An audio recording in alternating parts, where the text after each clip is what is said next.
commit sinful activities. Even though we do not want to. We are forced somehow. What is the impelling or compelling factor? And Krishna explains, Kama esha, Krodha esha. And he very sternly warns us, this Kama is our greatest enemy. Kama esha, Krodha esha, Rajoguna samudbhavaha, Mahashano mahapapma, Vidhyenam niha vairinam.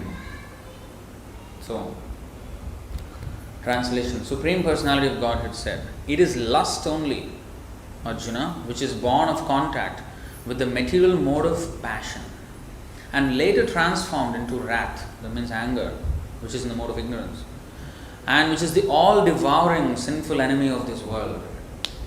So before understanding our pure nature, we should understand what are those layers of dust that are covering us. So Krishna explains that this is Kama. And what is Kama? What is lust? Is it only sexual attraction? No, everything. Of course, sexual attraction is the highest in this material world, is the most strongest binding factor. This material world is like a prison, but there are no bars in this prison. The shackles, the bars, is this lust, sex life actually. Because of that, life after life, we are bound to this material world. Because this is how it all expands, the illusion.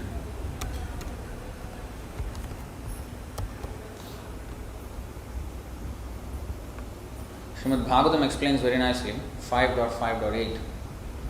Pumsastriya mithuni bhavametam tayor mitho hridaya granthi mahu ato griha kshetra sutapta vittayer janasya mohoyam aham mameti. The attraction between male and female is the basic principle of material existence. On the basis of this misconception, which ties together the hearts of the male and female, one becomes attracted to his body, home, property, children, relatives, and wealth. In this way, one increases life's illusions and thinks in terms of I and mine. So this is how our illusion expands. In the beginning, we are just concerned with ourselves. Then, when we get into married life, then we start to think about wife, and then home, and then property, and children, and then relatives. To maintain all the status quo, we need wealth. And in this way, our whole life is spent. The entire able years of our life, the youthful years of our life are spent in these things. And our real mission of human life is completely, not even in the back seat, out of the car. Nowhere close. We don't even know it exists. And in the name of education, we are taught some complete atheistic nonsense, which has nothing to do with reality. Oh, Big Bang theory. What is that? Atheistic theory. We have the most meaningful explanation of creation, not just something randomly exploded and then the whole creation came into perfect order. No, it doesn't happen like that. So, and so many things, everything we have learned without the connection with God. So we are in illusion, and we're increasing the illusion with so-called education. Education means you have to actually, the illusion should be gone. You have to be in knowledge now. That is real education, and that is only possible with Krishna consciousness. With Bhagavad Gita, Bhagavatam, then we can understand actually what is the fact. So anyway, this is the expansion of illusion that goes on. So all this starts with what? Kama esha, Krodha esha, Kama. And where from it comes? It springs from Rajoguna samudbhavaha. Udbhava means to take birth. It takes birth from this Rajoguna. And Raja means this dust of materialism starts with Rajoguna. Sattvagun, the pure goodness, is the original state. Below that is Rajoguna. In the material world, the Sattvagun is contaminated because it gets influenced by Rajoguna. It's not that the Sattvagun is contaminated, but because there is influence of Rajogun, the Sattvagun is not pure in this material world. Sattvagun or mode of goodness. I hope you know there's 3 gunas, right? Sattvagun, Rajogun, Tamo. So, Sattvic means actually in the mode of goodness, Shuddha Sattva. Shuddha Sattva. When it's Ashuddha Sattva, then that means it is contaminated with Rajogun or Tamogun. So that dust, that is where this lust comes from. What is the definition of lust? Atmendriya pritivancha tare bole kam. Krishnendriya pritivancha dhare prem naam. This is the difference between lust and love. In this world, people say, oh, I love you, I love you. There is no love here. Lust, it is all lust. Lust means I want to be happy. When the mood is that I want to be happy with this relationship or with this whatever I am doing, and that is lust. Atmendriya priti vancha. Vancha means desire. Priti means satisfaction. And Atmendriya means my own senses. If I want to satisfy my own senses and mind, that is lust. But Krishnendriya pritivancha dhare prem nam. Love is only possible with God, Krishna. Where there is absolute selflessness. Chaitanya Mahaprabhu teaches us. Aslishyava padaratam vinashtumam adarshanan marma hatam karotuva yatha tatha va vidadhatu lampato mat prananathastu saeva napara.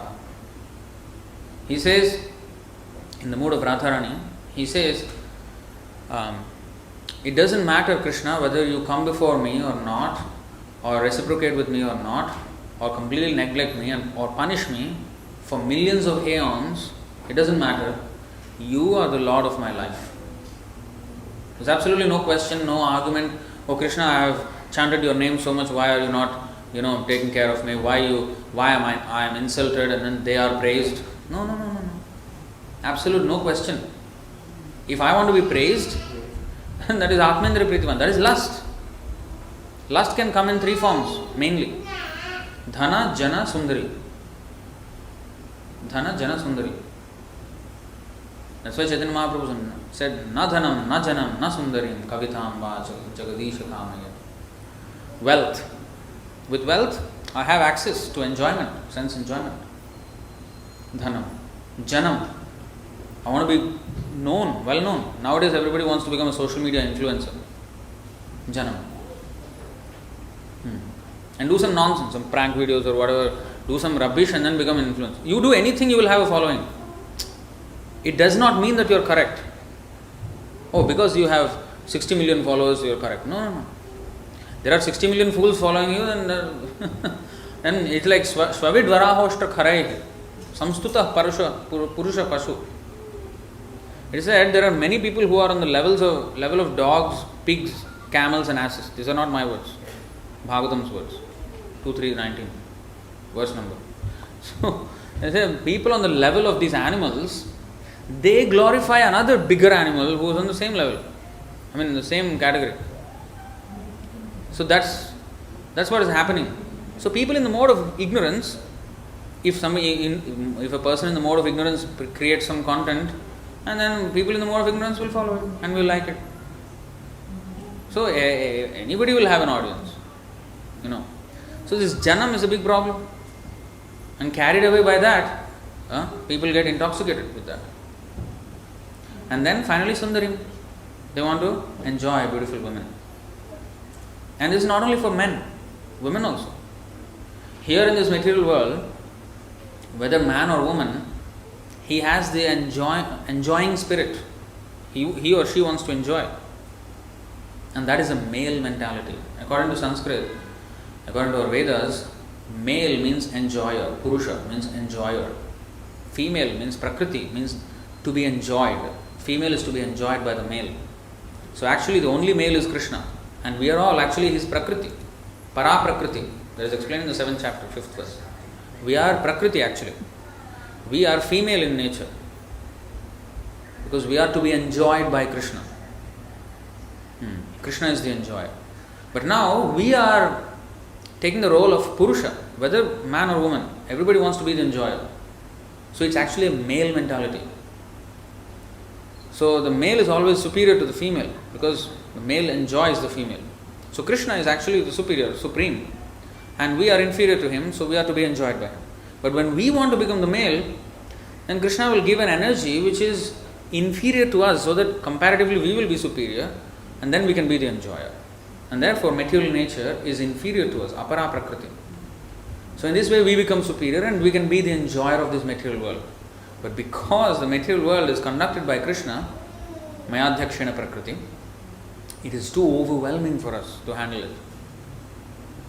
So like for example, this computer will do what I ask it to do. So it is under so-called my control. Like the phone. Unless you push the hand, it will not go. So it is under your control. But we become overwhelmed by that. And then we are like led almost to like forcibly push the finger and then scroll endlessly on social media. You see? Nobody is actually, the phone is not pulling our hand. We are only pushing the phone. But we are pushing because we are overwhelmed by the glaring nature of the material world. It's too attractive. It's like the moth. The fire is not calling the moth, the insect. But the insect rushes towards it because it's too attractive. Oh, so bright. Go there and get burnt. Patangavat, the actual word is used in the Bhagavatam. Patanga means this moth gets attracted to the fire and then gets burnt. So we are getting attracted like that. So now we have to, I'll just show. See, Krishna says all devouring enemy of this world and how bad it is. 341. See, tasmatvam indriyanyado niyamya bharatarshapha papmanam prajahihyenam jnana vijnana nashanam. This is what lust does. What it does? Therefore, Arjuna, best of the Bharatas, in the very beginning, curb this great symbol of sin, lust, by regulating the senses and slay this destroyer of knowledge and self-realization. Jnana vijnana nashanam. When lust becomes prominent, people will not be interested in spiritual knowledge about who I am, who is God, what is this. They are not interested in all this. Atma tattvam and parabhav. It becomes defeat. The whole life becomes a defeat. And then vijnana nashanam. Jnana vijnana nashanam. This will be destroyed. Whole life will be spent on this fulfilling kama. Very, very dangerous.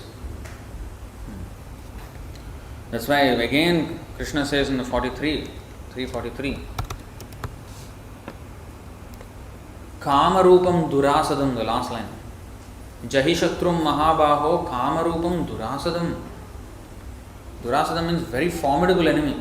This lust. You see, durasadam, formidable. Thus, knowing oneself to be transcendental to the material senses, mind and intelligence, O mighty armed Arjuna, one should steady the mind by deliberate spiritual intelligence or Krishna consciousness, and thus, by spiritual strength, conquer this insatiable enemy known as lust. So, coming back to our point, so we have to, when the mind goes here and there, we have to bring it back every time. So now we have been with lust for millions of years, trillions of years, life after life after life. Now we are beginning to understand that this is a problem, and we are trying to rectify our situation, and we are trying to chant and read and try to regain our spiritual consciousness, Krishna consciousness. So, but because it's just, we are just starting out, we will fall back to our long standing habits. For millions of years we have been used to sense gratification. So every time, even though we try to be Krishna conscious, the mind pulls us away. So every time when we notice our mind has gone, by the time we notice that actually is quite some time, it already has gone. Like when we are chanting, for example, Hare Krishna, Krishna Krishna, Hare Hare, Hare Ram, Ram Ram, Hare Hare. Then we go and we 2, 3 times, 5 times we chant. The mind has already gone to like 10 places before we notice that the mind has left from the chanting. I haven't even noticed. It has gone to 10 places before I have noticed. That's how fast the mind is. That long-standing inertia. When you When you're going at like 100 kilometers an hour, when you brake, you don't come from 100 to 0 in 1 second or 0 seconds. It'll take some time for you to stop. So that's inertia. Means it'll take some time. Just like when you switch the fan off, it still is turning and it takes some time to actually come to a complete halt. So similarly, although we may start Krishna consciousness, that inertia of materialism will still carry on. So we have to forcibly stop. And that we can do with higher taste. When we have greater attraction, then we will automatically give up the lower attractions. That's why we have to hear. Shravanam Kirtanam is very important. We have to always keep ourselves, we have to hear every time, so that we are always reminded and we are rejuvenated in our convictions.